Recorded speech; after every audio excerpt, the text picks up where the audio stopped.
Alright, hey everybody, it's Curtis, the Wordy Nerd from For Living Creatures Creations, and this is my review of the Return of Marvel Legends variant Steve Rogers.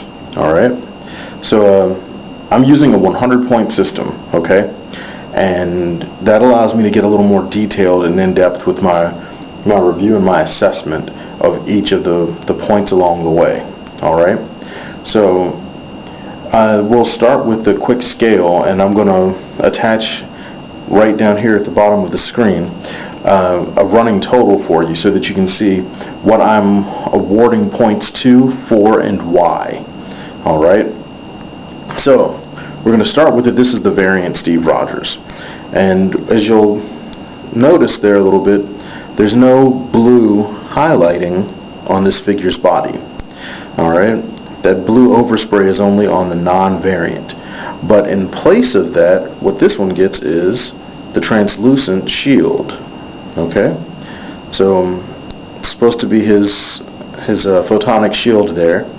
And I gotta say, I like it a lot. It's really neat. Detracting factors of that for me, though, are the studs on the shield. But we'll talk about all of that later. So first thing we want to talk about is the appearance and the likeness overall to the source material. Okay, so we're going to call that the appearance of the figure. And a perfect appearance figure would be worth 20 points in my opinion. Okay, now this refers to the sculpt and the details on the figure before we worry about the actual paint applications. Okay, so we get on to Steve here, and what you'll see is that face sculpt is pretty amazing. And that's lots of good accuracy. The detail looks like a soldier. I believe that could easily pass for Steve Rogers without his mask on. Okay, the costume is pretty accurate to the comic books. Now I'll say pretty accurate because one of the things that a lot of other fans have been upset by is the lack of the stars on the shoulders. So that already is a couple of points off for me. It's not a big deal to me though. So could they have done it? They would have had to completely rework the shoulders to do it. But the point is that they are missing. And with them missing, we do have to knock off a few points for that. Those gloves though on the hands, great detail, great sculpt. Would have liked a little more articulation maybe, but again, it's a small issue, and that's articulation, not the detail. Okay, that's not the appearance. So the appearance is good. His belt with all his straps, I mean that's on there. The little shoulder straps that, in my personal opinion, are pretty much useless, but still add detail to the costume. So hey, they're there. His boot covers, also there. The clips are on them. I mean, the sculpt is good. The detail on the pants legs looks like it's more a case of paint than actual sculpt, but I won't complain. Some of the newer artists have been drawing the costume with the scale mail over the chest, and the scale mail's not here. But in my original understanding of the costume, I didn't think it had the scale mail, so I won't count that as a negative. All right. So with the only true appearance issue I've got with him being the stars, that I'll agree the stars are missing. I'm only willing to take off 2 points for that. You know, that's really a small thing on the grand scheme of things. So I'm going to say that his appearance is worth 18 points out of the possible 20. Alright, so our next thing we want to talk about is the paint applications. And his paint application is very basic. Not a lot of detail going on with the paint application, as you can see from the different angles I've kind of held them up for you to check out there. The boot covers do have the metal paint on. The gloves though have no detail on the backs of the gloves with the little metal clips, and there probably should be something there.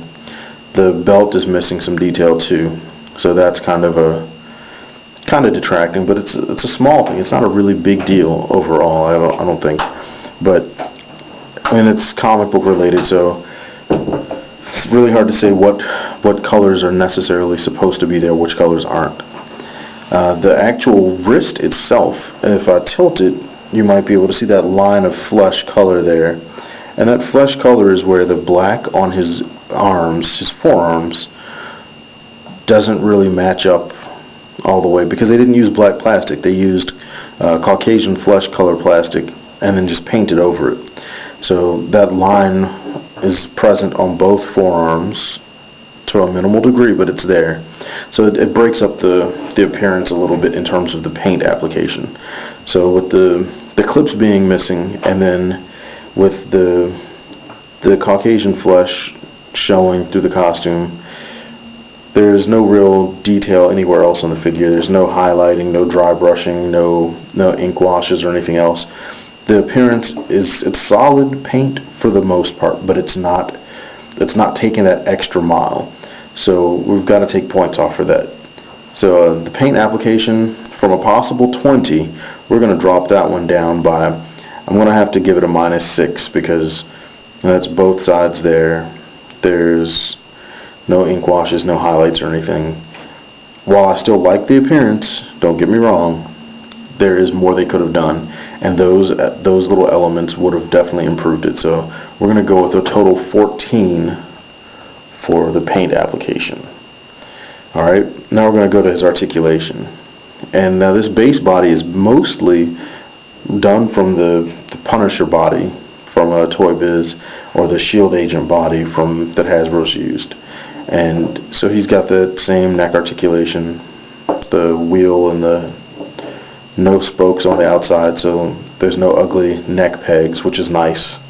So he's got up and down movement. He's got side to side articulation on the head, so lots of interesting pose possibilities. The shoulders rotate 360. Shoulder wheel allows outward extension, also good. We're going to get rid of the guns for a little bit here so we can get in there and play with the articulation really good.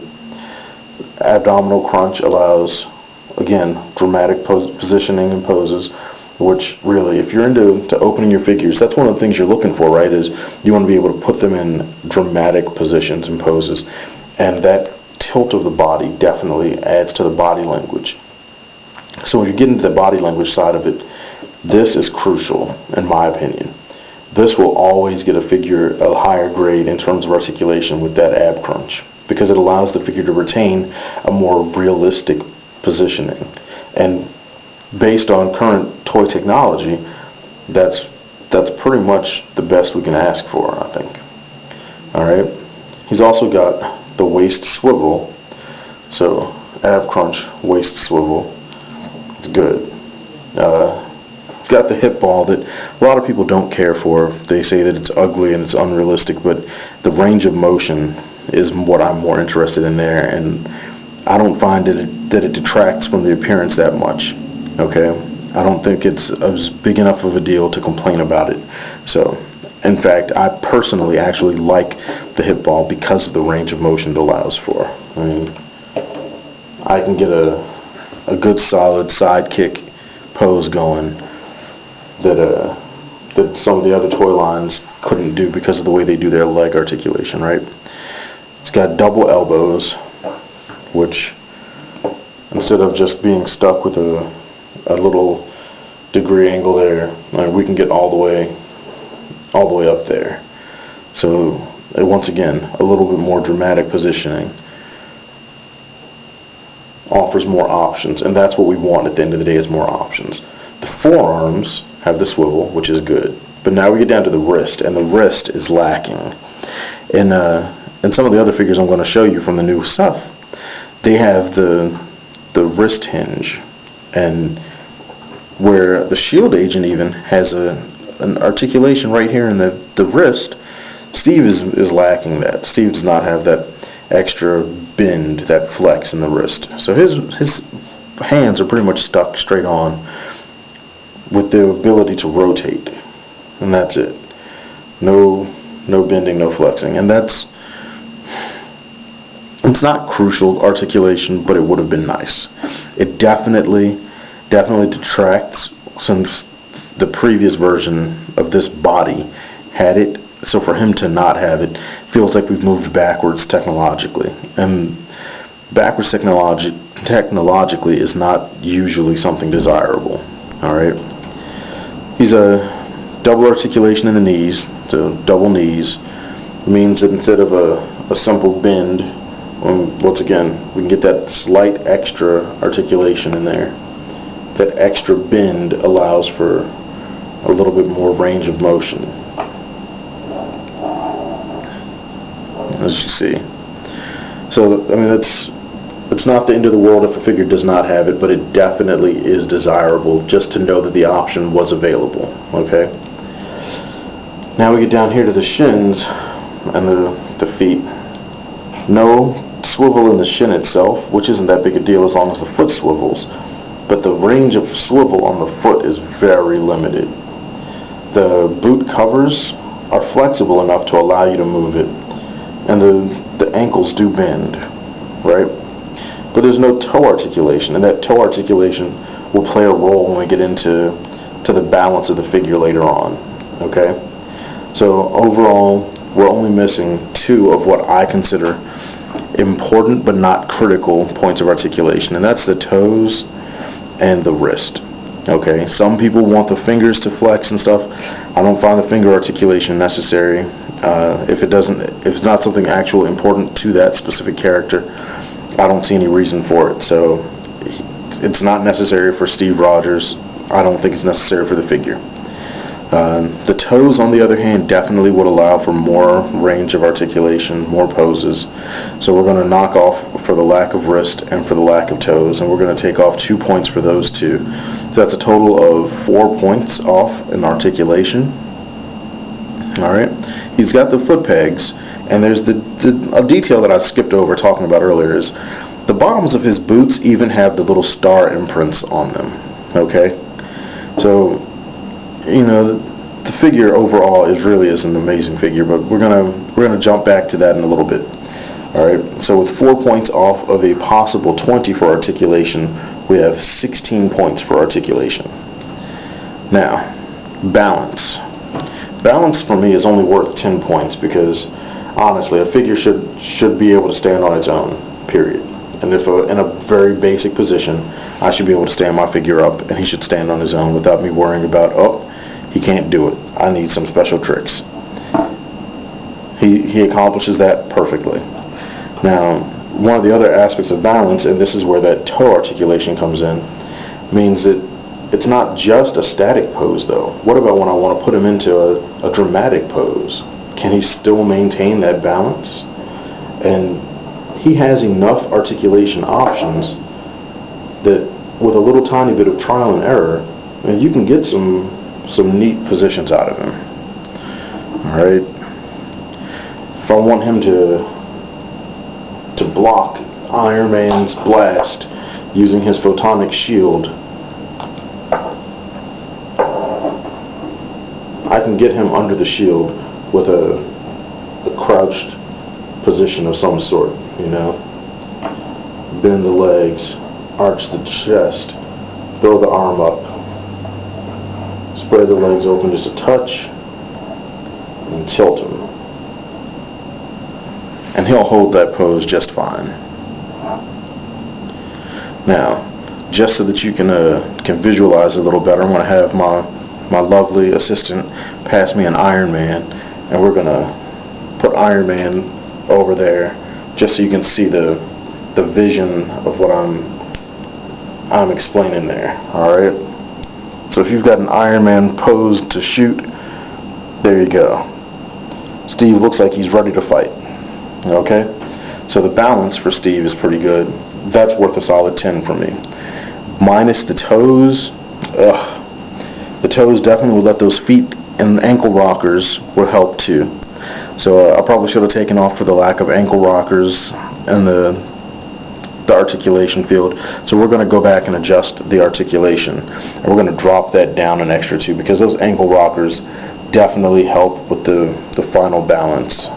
So that adjustment is going to bring the articulation down to a 14, and his balance, while his balance is solid, it could be improved with better ankle rockers and toes. But since our balance is only 10 points, we're only going to knock off 3 points for that. So we're going to give his balance a solid 7, because I do think that's really good still. Maybe even worth an 8, but we're going to go with 7 for now. All right, accessories. Steve includes his belt, which doesn't appear to be removable. I haven't actually tried to remove the belt yet, but he's got his photonic shield, and the shield is designed using the newer mechanic from the smaller figures. All right, so on this clear shield, it's kind of difficult to let you see it there, but the shield is actually composed of 3 parts: the primary shield itself, a hinge, and then the clip. Now the clip rotates on the back to allow a peg to sit up. That peg plugs onto Steve's back, allowing Steve to store his shield on his back, which, from my recollection, the photonic shield is generated from his wrist, not carried around on his back, so I'm not really sure about that one. Maybe my knowledge on the character isn't up to date enough. Maybe this shield is supposed to be similar to the one that what's the actor's name?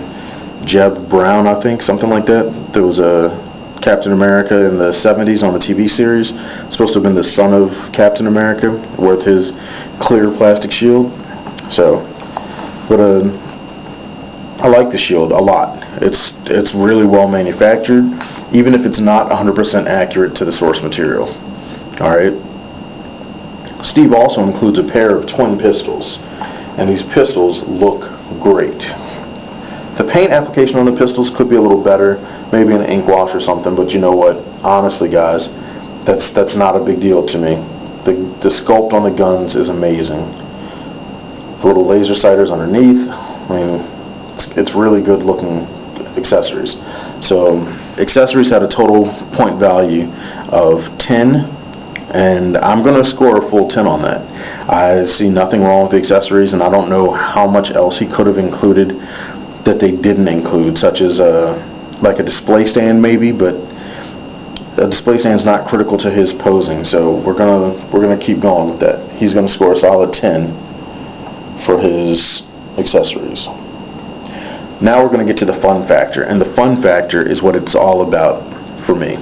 That fun factor is worth 20 points. That is a lot of point value into how much fun a toy is to play with. Okay? And some people like to say, oh, I don't play with my toys, I display them, I pose them or whatever, but you know what? That's still playing. You had to come up with the imagination of how you wanted to display them, and you know, that's play. As soon as your imagination came into it, you were playing. And there's nothing wrong with that. So Steve here, as I demonstrated a little while ago, poses really good for fights and battles. His great articulation allows him to look like he's actually in battle. His hands are pre-posed and allow you to fit the guns in. You just kind of slide them in, twist, and the finger guards actually allow the fingers to slip in there. So he looks like he's holding the gun, posed out, ready to shoot. Gotta tell you, out of the new Legends, Steve is probably my favorite. I like the overall production of the figure the most out of everything. I think he's a great figure, and the fun factor is definitely there for Steve Rogers. The photonic shield for the variant here adds that extra neat thing to look at while you're doing it. I can't fault him. I've probably handled the Steve figure more than any of the others so far. I've had little mock battles even with him and Terrax, and Terrax trying to use his big cosmic axe to cut through this shield, and you know, sure, unrealistically Steve's blocking it with his shield. Who cares? Whatever. It was still fun, and that's the bottom line. So it's a full 20 points for fun as far as I'm concerned. So for those of you following along at home, That is 18 points for appearance, 14 points for paint applications, 14 points for articulation, 7 points for balance, and then 10 points for accessories, and 20 points for the fun factor. And I probably should have thought to have all of that pre-calculated. So we're going to break out the calculator real fast. But at home, you're already going to see the total because I'm running a total at the bottom of the screen. So it's 18. Assuming my calculator loves me enough. Plus. Alright. Let's go. So we've got 18 plus 14 plus 14 plus 7 plus 10 plus 20. So that gives us a total score of 83 by my count. Now, out of a possible 100, that's still pretty high for an action figure score. He's not perfect by any stretch of the imagination, but this figure is definitely not one to miss. If you've enjoyed any of the previous Marvel Legends figures, I would definitely suggest picking up a Steve Rogers. Alright, if you like this review, check out some of my other reviews. They'll probably run a little more smoothly than this one did. That's all. This is Curtis the Wording Nerd from 4 Living Creatures Creations, signing out.